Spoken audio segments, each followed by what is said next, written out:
राधे राधे दोस्तों, स्वागत है आपका आपके देवलोक कहानी में।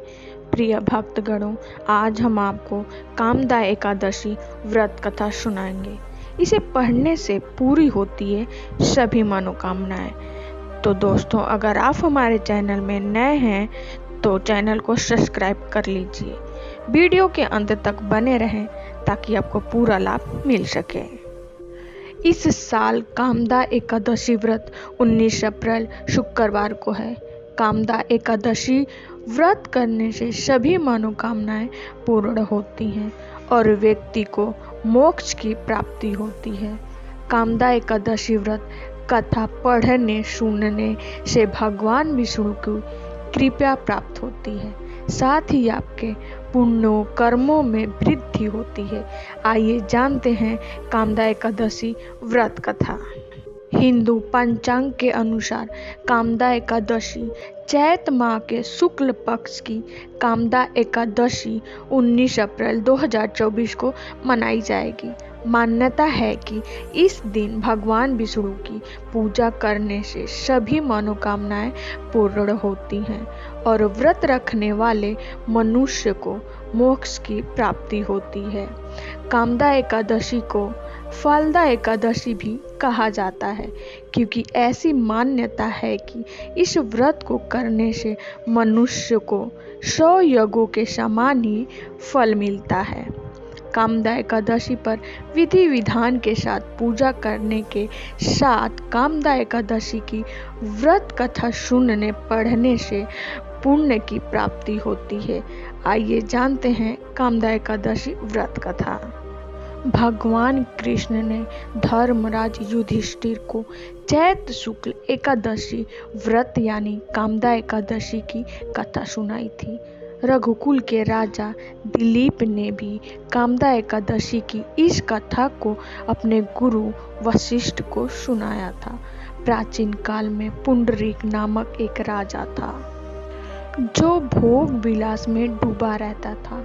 उसके राज्य में ललित और ललिता नामक एक स्त्री और पुरुष रहा करते थे। दोनों में अनाथ प्रेम था। एक दिन राजा भी सभा में ललित गीत गा रहा था, लेकिन तभी उसका ध्यान अपनी पत्नी पर चला गया और उसका स्वर बिगड़ गया। यह देखकर राजा पुंडरीक बहुत क्रोधित हुए और उसने क्रोध में आकर ललित को राक्षस बनने का श्राप दे दिया। ललित मांस का भक्षण करने वाला राक्षस बन गया। अपने पत्नी का हाल देखकर राजा की पत्नी बहुत दुखी हुई। अपने पति को ठीक करने के लिए ललिता ने कई लोगों से इसके बारे में पूछा। आखिरकार ललिता विंध्याचल पर्वत पर श्रृंगी ऋषि के आश्रम में गई। वहां जाकर उसने अपने पत्नी का पूरा हाल कह सुनाया। ऋषि ने ललिता को मनोकामना पूरी करने वाला व्रत कामदा एकादशी व्रत रखने के लिए कहा। साथ ही ऋषि ने कहा कि अगर वे कामदा एकादशी का व्रत रखती है तो उसके पुण्य से उसका पति ललित फिर से मनुष्य योनि में आ जाएगा। ललिता ने भगवान विष्णु का ध्यान करते हुए विधि विधान के साथ कामदा एकादशी का व्रत किया। ऋषि के बताए अनुसार उसने चैत शुक्ल एकादशी का व्रत किया और अगले दिन एकादशी को पारण करके व्रत को पूरा किया।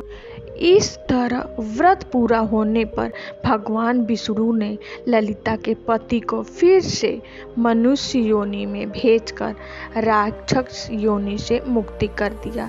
इस प्रकार दोनों का जीवन कष्टों से मुक्त हो गया और श्री हरि का भजन कीर्तन करते हुए अंत में दोनों को मोक्ष की प्राप्ति हुई।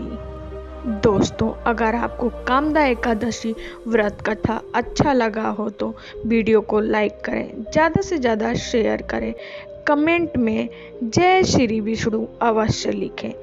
वीडियो देखने के लिए धन्यवाद।